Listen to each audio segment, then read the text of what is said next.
Avant de commencer cette vidéo, je voulais déjà remercier celles et ceux qui sont allés streamer le morceau Capitaine Abandonné de Beau Bateau sur Spotify et ceux qui sont allés voir le clip. Si vous ne l'avez pas encore fait, je vous invite à le faire dès à présent. Les liens seront dans la description. Le morceau recense plus de 1600 écoutes sur Spotify et plus de 200 personnes qui écoutent par mois. C'est absolument énorme, on est vraiment très content. Voilà, je vous invite du coup à vous abonner également à la page Facebook de Beau Bateau et à nous suivre sur Instagram. Il y a du lourd qui arrive bientôt avec mon autre projet, LMZG, je vous en parle très bientôt. Merci et bonne vidéo. Bonsoir à toutes et à tous. Ici Félix. Bienvenue dans cette 60e vidéo. Pour célébrer ce nombre si imposant,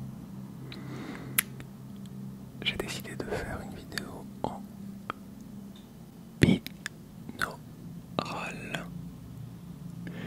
J'espère que ça vous plaît. J'aurais pu le faire bien avant. Mais je me dis que finalement 60 c'est un bon numéro pour faire une vidéo en binaural. En fait la réalité c'est que j'ai jamais pensé vraiment. Mais j'espère que vous appréciez maintenant. Et je dois trouver mon équilibre pour switcher entre les deux micros sans forcément que ce soit trop perturbant pour vous et pour moi. Alors dans cette vidéo, de quoi je vais vous parler? En fait, c'est marqué dans le titre, donc je vais vous parler de 5 morceaux qui m'ont marqué ces derniers temps. Vous savez que je fais de la musique dans ma vie, je vis de la musique. On va pas se mentir, en ce moment, c'est pas évident. La musique m'accompagne depuis le début de mon existence et je suppose que je ne suis pas le seul. Et que c'est certainement votre cas aussi, que vous vous y intéressez de près ou de loin.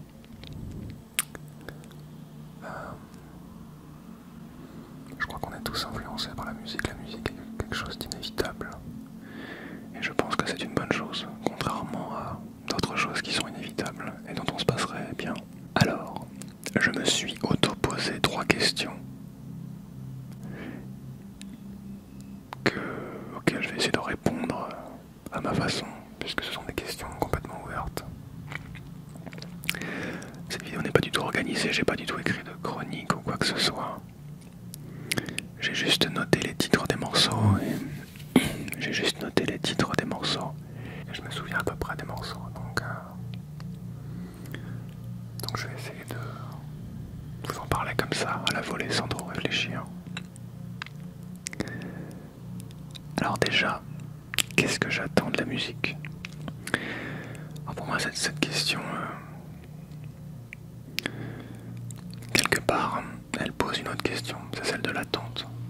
Qu'est-ce qu'on attend? Qu'est-ce qu'on attend? Vous savez, 5 heures. Moi, ce qui me gêne un petit peu avec l'attente, c'est quelque part l'unilatéralité de l'attente. C'est-à-dire qu'on attend toujours de l'extérieur. Si on attend quelque chose d'une musique, très bien. En fait, je pense que c'est une bonne chose d'avoir des attentes envers la musique. Le gros problème, c'est que si on n'a pas d'exigence envers nous-mêmes, on ne peut jamais être surpris réellement. On ne peut jamais être ouvert en fait. Donc pour moi l'attente, elle ne doit pas être unilatérale, elle doit être complète. On doit attendre de la musique qu'elle nous raconte quelque chose, mais on doit aussi attendre de nous-mêmes, de nous permettre d'être émus, on doit s'autoriser à se faire raconter une histoire, et pour ça, ça demande, je crois, de l'humilité, et puis surtout de sortir de cette image qu'on se fait de nous-mêmes. C'est ça en fait qui fait que la musique est magnifique. C'est quand on arrive à transcender en fait l'image qu'on a de nous-mêmes et à se laisser raconter une histoire et à sortir de l'unitéralité. Donc moi ce que j'attends de la musique personnellement, c'est qu'elle me raconte quelque chose. Et raconter quelque chose, ça va pas forcément dire par des paroles. c'est comme une photographie en fait. Une photographie, elle peut raconter quelque chose sans que il n'y ait aucun message écrit en fait. Une photographie d'arbres, de rues, de gens, ça raconte quelque chose sans même qu'il y ait d'informations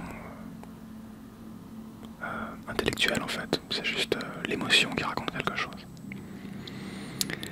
Et en fait pour moi la musique c'est exactement pareil, le cinéma c'est pareil, je crois que j'attends ça d'à peu près tout en fait. J'essaie d'être attentif aux histoires qui me sont racontées. Donc voilà pour cette question. Alors l'autre question, je me rends compte qu'en fait elle est assez nulle et qu'en fait j'y ai un peu répondu, c'est est-ce qu'on doit attendre quelque chose d'une musique? Oui, finalement je viens de vous répondre, donc je vais annuler cette question.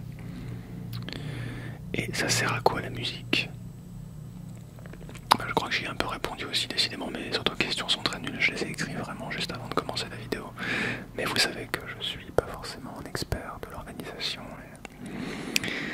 Et si je ne fais pas les choses spontanément, eh bien je ne les fais pas, je crois. Ou je les fais une fois tous les 6 mois. C'est pour ça que vous me voyez d'ailleurs aussi actif sur cette chaîne, c'est que je crois que je m'autorise à être chaotique. Donc, désolé pour les conséquences de ce chaos. Alors on va commencer tout de suite par le premier morceau. C'est un morceau de David Crosby. David Crosby, c'est un guitariste, chanteur et arrangeur vocal qui a énormément eu de succès dans les années 70 avec un groupe qui s'appelait Crosby, Still, Nash & Young. Et David Crosby, en fait, ce qui fait vraiment sa marque de fabrique, c'est les arrangements vocaux. Je suis un très très grand fan d'arrangements vocaux, d'empilement de voix. Moi-même dans mes productions avec Beau Bateau et la musique, j'ai tendance à empiler les voix beaucoup parce que je trouve ça trop beau. J'aime le concept de la chorale en fait.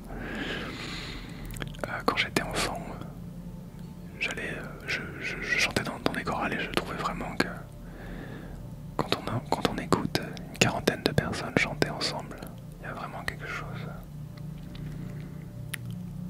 de vibratoire qui se passe, exactement comme quand j'écoute de l'orgue, j'ai l'impression d'écouter une chorale. Du coup c'est quelque chose qui est très présent dans l'œuvre de David Crosby. Et ce morceau-là est sorti il n'y a pas longtemps parce que David Crosby a une carrière de plus de 50 ans je crois maintenant. Et ce morceau s'appelle Vagrants of Venice. C'est tout simplement un morceau qui parle, je crois,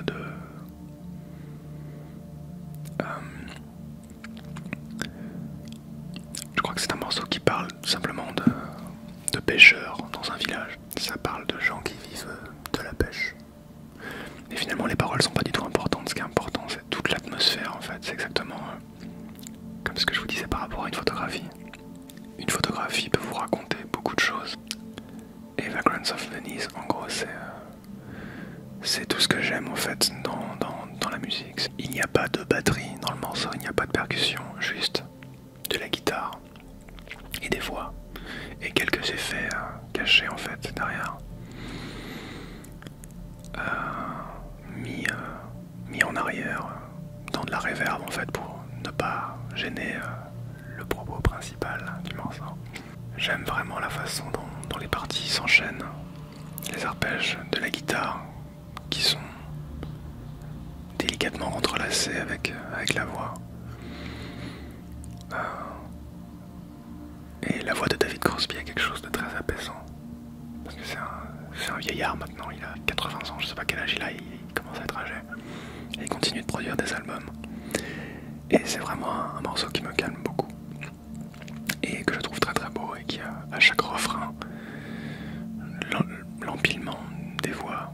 Bon, je dis empilement, mais c'est beaucoup plus subtil que ça. L'assemblage de voix me provoque vraiment quelque chose de très fort. Donc voilà pour ce morceau. Deuxième morceau, We Are The Youth, du groupe Electric Youth. Alors, je vous ai déjà parlé de Electric Youth, je crois. Mais je vais revenir un petit peu plus en détail sur un morceau qui s'appelle donc We Are The Youth. Electric Youth, c'est un groupe Real Hero, quelque chose comme ça. Ils se sont fait connaître avec justement un style très proche de la synthwave, avec des vieux synthés des années 80. Ils utilisent voilà, beaucoup de reverb des années 80, enfin on reconnaît vraiment la patte 80s, beaucoup. Et ce que j'aime énormément dans We Are The Youth, c'est son refrain, que je trouve incroyable en fait, parce qu'il est d'une simplicité désarmante. Une mélodie de chant suivie par des accords très beaux, je trouve ce morceau très beau. Et je crois que je n'ai rien à ajouter pour celui-là, je vous invite juste à l'écouter. Parce que, comme disait John Lennon, parler de musique, c'est comme parler de sexe, pourquoi en parler? Donc à quoi sert cette vidéo? Je vous laisse le soin d'y répondre. MDR, troisième morceau. Don't You Forget About Me, de Totally Enormous Extinct Dinosaurs. Alors, Totally Enormous Extinct Dinosaurs, qu'on va abréger en TEED. Je connais pas très bien ce groupe. Ils avaient fait un morceau qui les a fait connaître, je crois, il y a 8 ans, en 2012. Je me rappelais que ça passait sur Radio Nova. En fait, très sincèrement, je peux pas vous parler de cet artiste parce que je le connais pas très bien. Et c'est pas forcément de lui dont j'ai envie de parler, je veux plus lui parler de ce morceau-là et de mon expérience avec ce morceau-là. Ce que j'aime vraiment dans ce morceau, c'est qu'il prend son temps. Et il y a vraiment ce... C'est le moment où je me perds là. Vous en êtes témoin. J'en suis témoin aussi malheureusement. J'aime ce morceau, encore une fois pour les voix. D'une façon générale, mon rapport avec les gens, mon rapport avec n'importe quoi en fait, devient faussé dès l'instant où je sens une forme de démonstration. La démonstration technique, c'est quelque chose, oui, qui me fascine, comme tout le monde, je crois. Parce que ça éveille notre obsession pour la comparaison entre les choses. Mais c'est pas ça qui provoque l'émotion. Moi, je suis pas du tout ému par quelqu'un qui chante très très bien, automatiquement. En fait, je suis plutôt ému par les gens qui racontent des histoires. Il y a des gens qui ont des voix pas du tout exceptionnelles et qui racontent beaucoup de choses. Il y a des gens qui ont des voix exceptionnelles et qui ne racontent rien. Finalement, il n'y a pas de perfection, quoi. Et donc avec ce morceau, les voix sont belles. Donc finalement, ce que je raconte n'a pas vraiment de lien avec le morceau, mais je voulais quand même placer ça. La structure prend son temps et le morceau est en deux parties et j'aime vraiment la façon avec laquelle c'est très répétitif de parler de musique en fait, je me rends compte, c'est très rébarbatif, mais j'ai pas vraiment le choix malheureusement. Je peux pas vous faire écouter les morceaux, autrement ça ne serait plus de l'ASMR. C'est un morceau qui prend son temps et ça fait du bien. Quatrième morceau, People Have Been Sad, de Christine and the Queens. Christine and the Queens, du coup, c'est une artiste pop française qui a un style assez unique, je dois le dire. Je suis pas fan de tout ce qu'elle fait, mais je dois avouer que ce morceau, People Have Been Sad, m'a marqué. Alors déjà, c'est un morceau qui est sorti juste avant le confinement, je crois. Et je l'ai beaucoup écouté pendant le confinement. Et je sais pas, il me rappelle un petit peu le monde d'avant.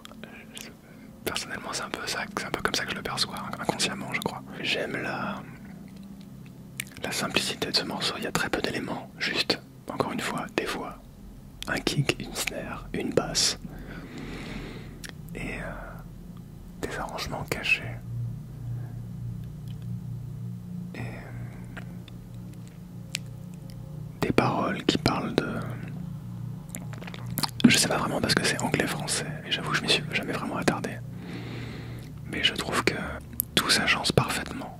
J'éprouve vraiment une espèce de sentiment d'harmonie entre les éléments quand j'écoute ça. Et le clip d'ailleurs est vraiment cool. Je vous invite à aller le voir.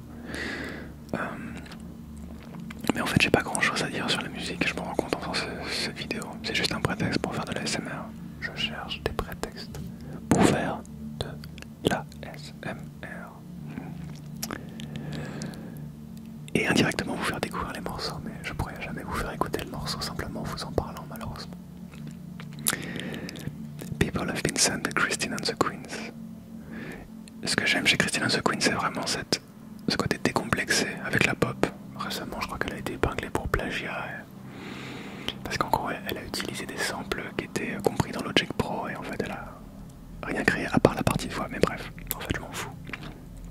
Moi, ce qui m'intéresse, c'est surtout l'histoire qu'elle racontait encore une fois. Et je trouve que son histoire est assez fascinante. Voilà pour ce morceau. On passe au dernier morceau. Electric Counterpoint de Steve Reich. Alors cet album, en fait c'est plus de l'album dont je vais parler. Pour ceux qui ne connaissent pas Steve Reich, c'est un compositeur de, je sais pas comment on appelle ça, musique sérielle, musique répétitive. C'est quelqu'un qui joue énormément avec les patterns rythmiques, qui va provoquer des enchevêtrements de patterns qui vont donner l'illusion que la structure se modifie en fait. Il va y avoir par exemple un pattern en 2 temps, un pattern en 3 temps, un pattern en 5 temps. Et en fait, tous les patterns vont jouer ensemble et la structure va changer en permanence. Ce morceau en particulier, je vous invite à l'écouter au casque parce que vous allez sentir le panoramique des éléments. Il y aura des éléments qui seront à droite, d'autres à gauche, d'autres au centre. Et tout bouge en permanence comme ça. Et je crois que la musique de Steve Reich me provoque définitivement quelque chose de transcendantal. C'est quelque chose qui à la fois m'apaise et à la fois me donne de l'énergie. Il n'y a pas de voix dans cet album, je crois que c'est surtout de la guitare et des synthétiseurs. Bref, je vous invite à le découvrir. J'espère que ces morceaux vous plairont. C'est une vidéo assez rapide que je réalise le matin. J'attends vos retours sur ces morceaux. Dites-moi quel morceau vous avez préféré. Ça m'intéresse beaucoup de connaître votre opinion. Parce que j'ai vu dans la précédente vidéo le morceau de Oops, Nothing But Net vous a beaucoup plu. Donc voilà, j'espère que je vous aurai partagé un peu de mes émotions et un peu de ma vibration en écoutant ces morceaux. Ça me ferait très plaisir d'avoir vos retours. Je vous retrouve très bientôt.